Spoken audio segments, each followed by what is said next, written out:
Hi, in this video, I'll be talking about the confidence level in a confidence interval problem.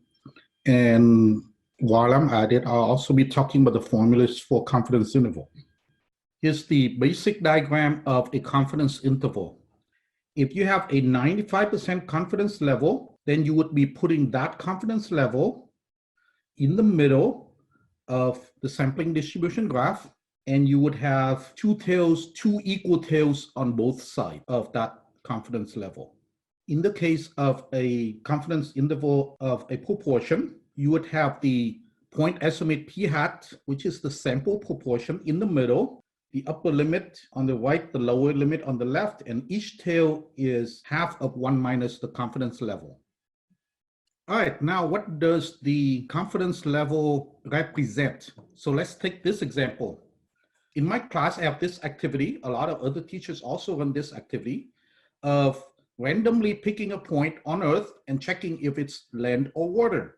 And I ask them to keep going until they get at least 15 of each of land and water. And then I ask each student to compute a 90% confidence interval of the proportion of the Earth's surface that is water. So let's stop here and think about what we expect. All the students are following the same procedure using the website random.org that randomly picks points on the surface of the Earth, okay? But each of them is working separately. So do we all expect the students to all get the same confidence interval? And the answer is no, because each student will get a different sample, and different samples will come up with different answers, right? So each confidence interval will be slightly different from the other.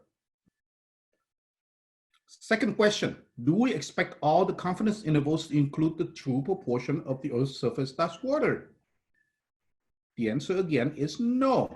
Some of them, by bad luck, may totally miss it.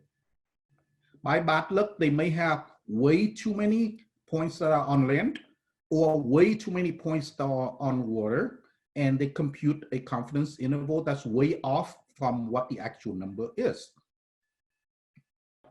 So this is what happens. The students report their 90% confidence intervals, and I ask them to come to the board and draw their intervals on the same grid. For example, the first student may have the interval from 0.45 to 0.78. Then that student would be drawing this interval.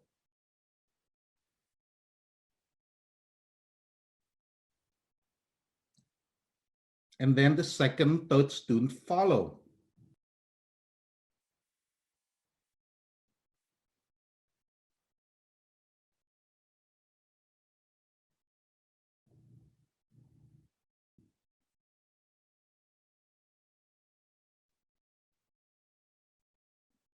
All right, and we can see that everyone's got a little bit different confidence interval.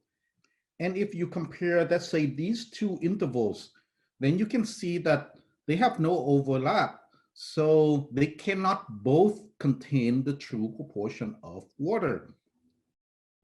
So what is the true proportion of the Earth's surface that is water? And Google tells us it's 71%. So the correct answer is 71%. We put in the 7% into this grid. And we see that there are two of the confidence intervals that missed the true proportion. Now, did we know that those are the two beforehand? No. We were talking about these two, and we can only say that one of them missed it. We're not sure which one. Whereas for this one down here, there was no way we could have predicted that was the one. Did any of these people do anything wrong? No. But still, out of 17 students, 2 of them missed it, because that's the meaning of the confidence level. The confidence levels reflects how good the method is, not any particular confidence interval. We look at a whole bunch of confidence intervals and we cannot tell which one is better than which one. What a confidence level of 90% means is that if you have a whole bunch of confidence intervals computed using the method, then 90% of them approximately will be correct and about 10% will be incorrect. So the chance of a confidence interval capturing the true parameter will be 90%. That is the meaning of the confidence level. In this case, I have 17 students, and I expect 10% to miss it. 10% of 17 is 1.7, so I expect 1, 2, or 3 students to miss it. And this was a lucky class and I actually got 2. So because the probability of the confidence interval missing the true proportion is 10%, then we cannot be 100% sure of our confidence interval. We can only be 90% sure of our confidence interval. And that's why we call it confidence level. And that's why we write our conclusion as we are 90% confident that the confidence interval going from this lower limit to this upper limit contains a true parameter. So going back to the graph, where do these things go on a graph? Let's say that we're computing the confidence interval of a proportion. So we use the Z distribution for the sampling distribution. It has a 0 in the middle. And so we're going to put the confidence level in the middle. So 0.90 goes in the middle. This point right here will be a two-tail critical value, Z star, also notated as Z alpha over 2 to denote that there are two tails. And back here is negative Z star. And then we're going to relate this with the sampling distribution of the proportion. So over here we have the graph of P, and in the middle of it is the sample proportion P hat, which will be the point estimate for our confidence interval. So what is the relationship between these two graphs? They are related by the Z-score formula. Going from the Z graph to the P graph, we use the X formula for the Z-score, and it's the mean, which is the point estimate, plus Z times the standard error. Whereas going back, we'd use the Z formula, X minus the mean divided by standard deviation, which in this specific case is X minus a point estimate divided by the standard error. So the 0.90 confidence level is in the middle here. The upper limit of the confidence interval is there, and the lower limit of the confidence is there. And they correspond to the Z star and negative Z star in the Z graph. The margin of error is between P hat and upper, or you could also think of it as between the lower and the P hat, and they correspond to the Z star distance in the Z curve. And again, they're related by these formulas going from the P curve to the Z curve and back and forth.